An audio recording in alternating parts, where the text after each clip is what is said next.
Hello, divers. I'm Tom Feeney, Emmy Award-winning producer, professional tattoo avoider, and writer for Wings Chop Movie Magazine.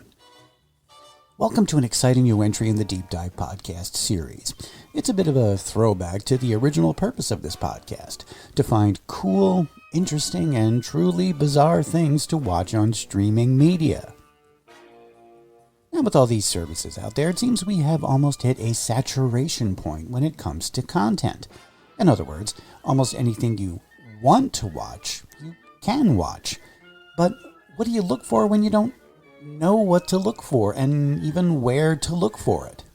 Well, if you are a connoisseur of crap, a devotee of dreck, or just an aficionado of artlessness, you will find something fun on each episode of We All Die Streaming.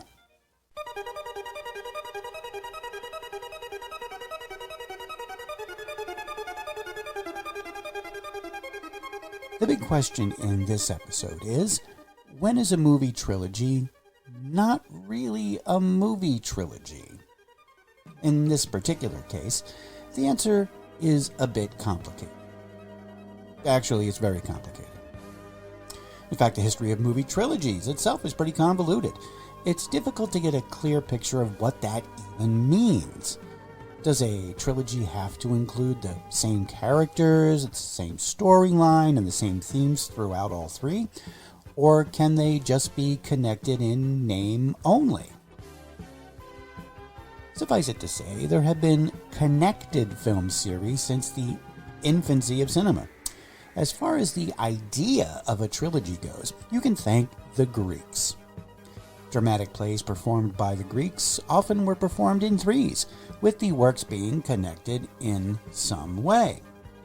And in more recent times, the movie trilogy has become more and more common, with some standout examples being, of course, Star Wars, The Godfather, and Lord of the Rings. And that's not to say there aren't some pretty awful trilogies out there, and as long as we're naming names, I'm looking at you, Divergent, Human Centipede, and Atlas Shrugged. Ugh. Then, there are trilogies where the third entry has nothing to do with the first two at all. Movies like Halloween 3, Season of the Witch, and Home Alone 3. Of course, neither of those franchises stopped at number 3. Which just goes to show that you can't keep a good intellectual property down. Am I right? Anyway, let's get down to business. Do you like giant robots? Do you like giant robots being piloted by humans?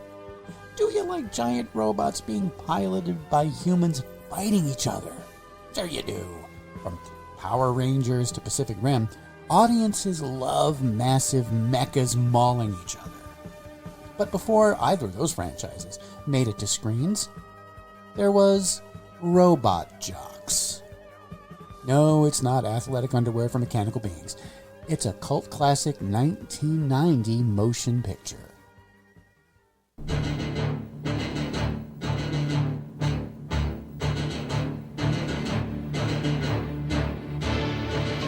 It's a new age of combat. Human beings, genetically engineered to be the best fighters in history. Two champions It isn't over until someone wins. at war with each other. Achilles! I have already killed you. Two invincible men. Let's finish it, Alexander, here now. The ultimate killing machines. I'm gonna get in this thing, and I'm gonna kick your...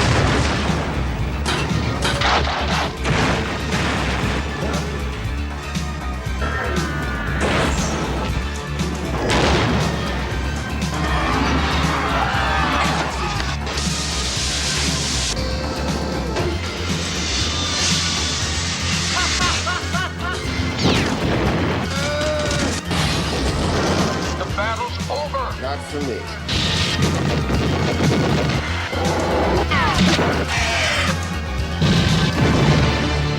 Robot Jocks. Oh, they don't make trailers like that anymore, do they? Well, if that trailer didn't give you enough to go on, here's the skinny. Set in a post-apocalyptic future where global warfare has been outlawed, International disputes are settled through ritualized, televised duels between giant humanoid robots known as jocks. Each nation fields a single elite pilot called a robot jock who fights on behalf of their country in these gladiatorial contests. The United States champion is Achilles, a seasoned but aging pilot recovering from a devastating loss against his ruthless Soviet rival, Alexander. Remember the Soviets? As the two superpowers prepare for a rematch to determine ownership of the contested territory of Alaska, Achilles struggles with physical limitations, self-doubt, and pressure from military officials eager for victory. Complicating matters is the introduction of Athena, a genetically engineered pilot bred for combat, whom the authorities intend to replace Achilles. As tensions rise, sabotage, espionage, and ideological clashes reveal that the duels are not merely sporting events, but symbolic battles over national pride, personal identity, and the morality of controlled violence. The film culminates in a spectacular robot showdown that tests Achilles' resolve and forces him to confront both his enemy and the system that turns war into entertainment, raising questions about heroism, sacrifice, and the cost of peace maintained through ritualized combat. Hey, special thanks to ChatGPT for that lovely synopsis, huh? Now, the film itself is actually okay. It suffers from a low budget and an overall tone that seesaws from deadly serious to weirdly cheesy. Well, there's a reason for that, and we'll get to it in a bit. Robot Jocks opened in a relatively few 333 theaters around Thanksgiving of 1990. It didn't do very well. At all. I mean, I did my part, though. I saw Robot Jocks at an actual movie theater back then. So I can claim to have contributed to their measly $1.3 million in box office returns. For comparison, the budget of the film was estimated to be upwards of around $10 million. Ouch. But the journey of Robot Jocks from concept to, sadly, box office failure might be more entertaining than the movie itself. Delays, bankruptcies, threatened lawsuits, and clashes between the director and writer all nearly shut the giant robots down before they could rock 'em and sock 'em for audiences. That story, after this brief commercial announcement.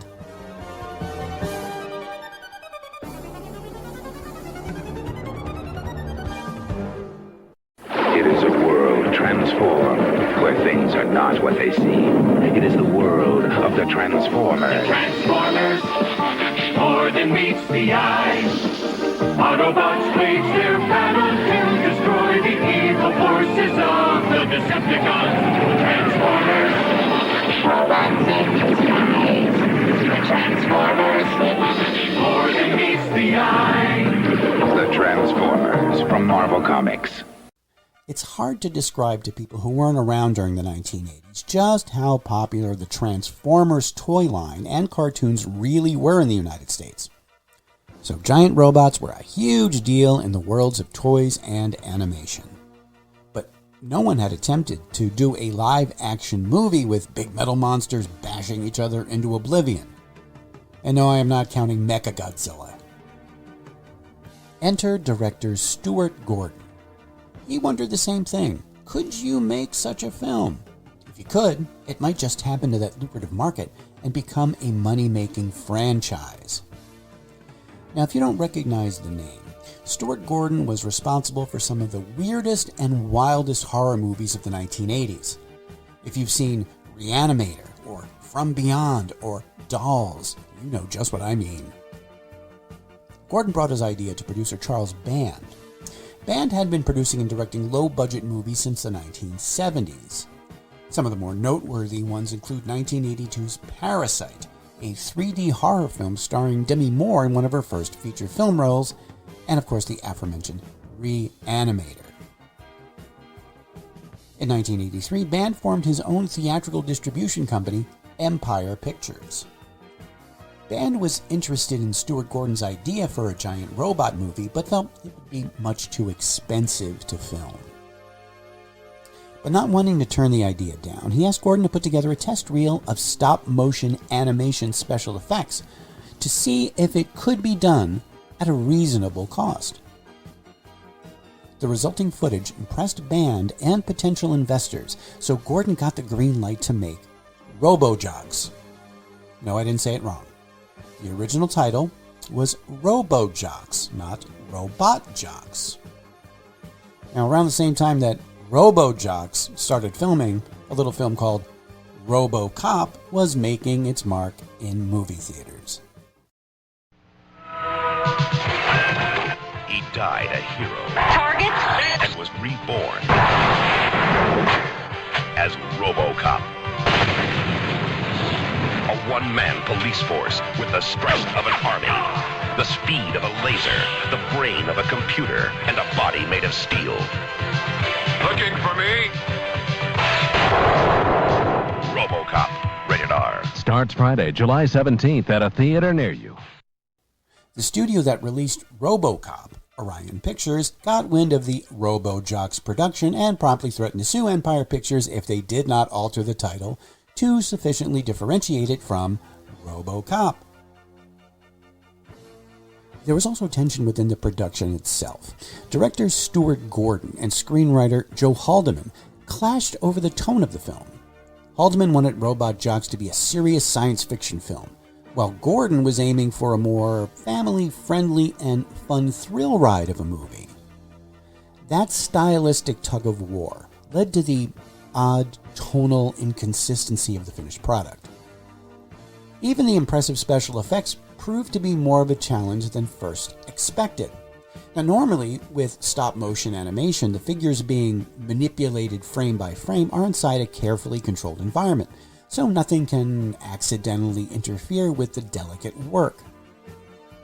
For the giant robots of Robot-Jocks, the decision was made to shoot the stop-motion footage outdoors in a California lake bed to take advantage of the natural light and bright skies.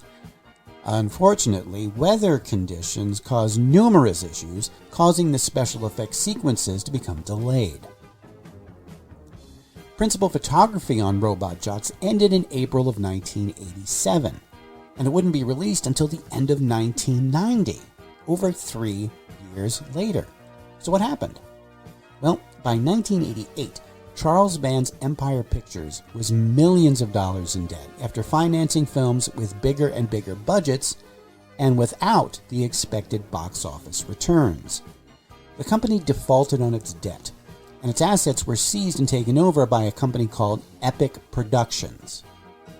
Now, of course, legal entanglements like these can go on for years, and did, which left poor Robot-Jocks on the sidelines for years. But after the tragedy came Triumph. And by that I mean Triumph Films, a then subsidiary of Sony Pictures. They scooped up the distribution rights to Robot-Jocks and gave it a somewhat cursory release in those 333 theaters I spoke of earlier. Now, Robot-Jocks has found its audience over the past decades, achieving something of a cult status with audiences who appreciate the imaginative effects and campy aspects of the film. It's been released in multiple formats on home video, including VHS cassette, Laserdisc, DVD, and most recently, a Blu-ray disc from Arrow Video that was restored from the original film negative. Now, as I stated before, Robot-Jocks was released in November of 1990. And the second film in our Not a Trilogy was released on home video 3 months prior to Robot-Jocks. Huh?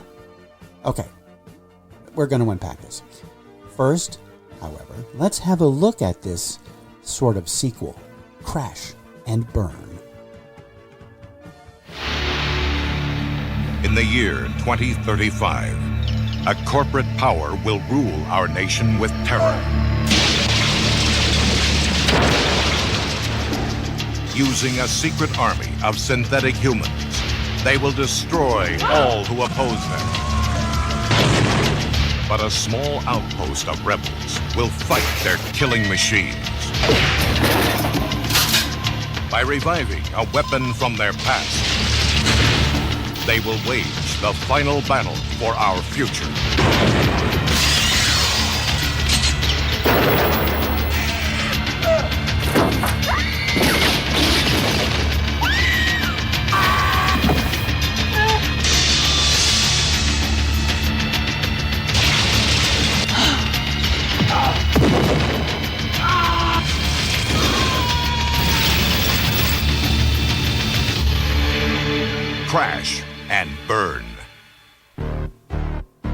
So what exactly is Crash and Burn about?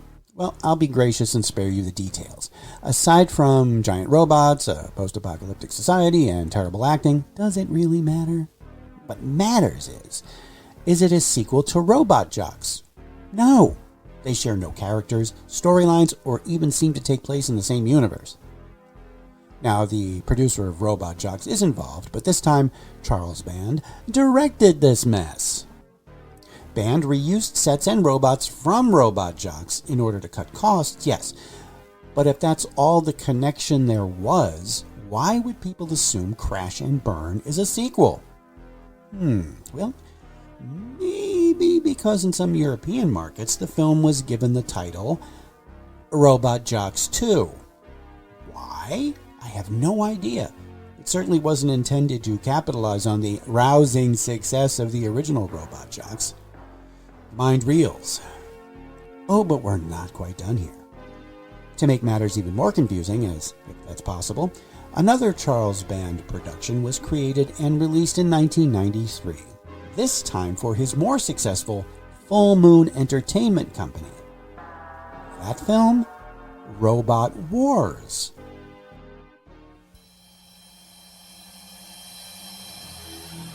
In our distant future, a nation at war. Intruders at marker 474, sir. I want you to turn the intruders into stains.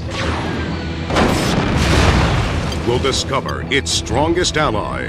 Our borders are not in dispute. The Eastern Alliance is on our side. Has become their deadliest enemy. This proves that the Centros are firing on us with weapons made by the Eastern Alliance. And now, two rival champions. Leave me again, Captain Drake. Yeah. Wooden teeth. Must battle for supremacy. Captain Wally has commandeered the robots. In the ultimate killing machines. I told you we meet again, Captain Drake.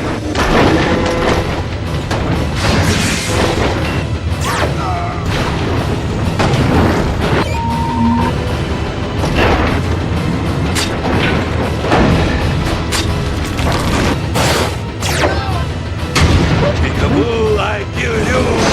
What are you waiting for? 10 cases fire.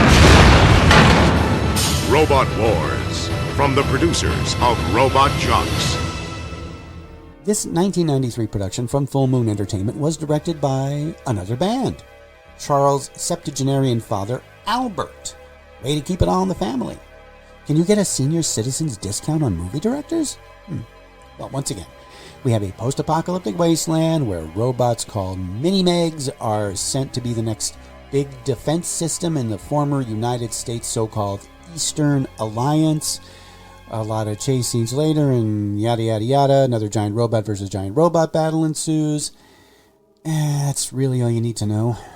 Once again, no real connection to Robot Jocks, except this too was retitled Robot Jocks 2 in some markets. So now there are two twos? That's not confusing at all. Now, if all that gave you an Excedrin headache, brace yourself. There's a kinda, sorta Robot Jocks 3? Its actual title, though? Robo Warriors. By the year 2036, Earth and all its citizens had been conquered by the pterodacs, cruel warriors from an alien planet. Conventional war was replaced by single combat between giant killing machines, gladiator robots. The last machine capable of defeating this alien enemy was buried deep within the jungle, waiting to be resurrected by a small group of resistance fighters. You got the Earthbot back. Now you're just gonna walk away? It's not my fight anymore. Wait, this doesn't it. Get him in. In 3 days, Zulgaro will fight your Earthbot in the arena of stone. Agreed.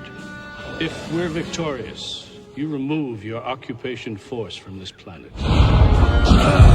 This is the shot you've been waiting for. Make it good. With pleasure.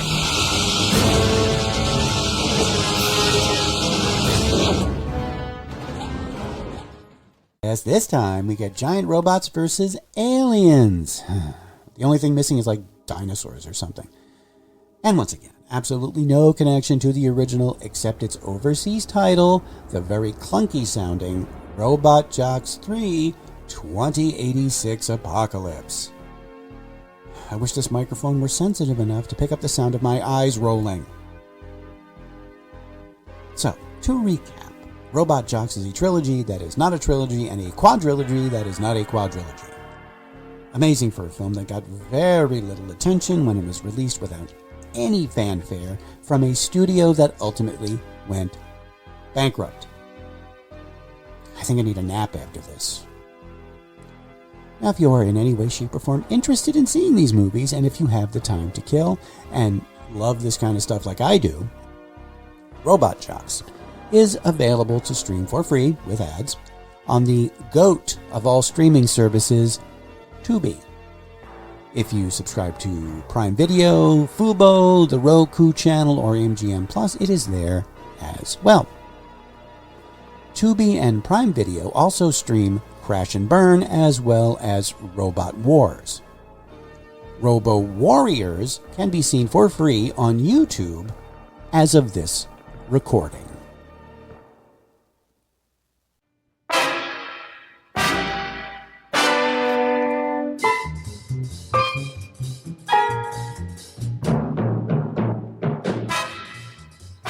Thanks for listening. Next time, it's another edition of Hollywood Hype. We'll dive into how the Great Depression changed the movie business and what lessons can theater owners learn from that time. If you like, please subscribe to this program through your preferred podcast purveyor and write a review if you are so inclined. If you have any suggestions or comments, send them to thedeepdivepodcast@gmail.com. All clips used in this podcast are meant for educational purposes only, not to infringe on existing copyrights. The Deep Dive Podcast family of programs are a production of Automaton Studios.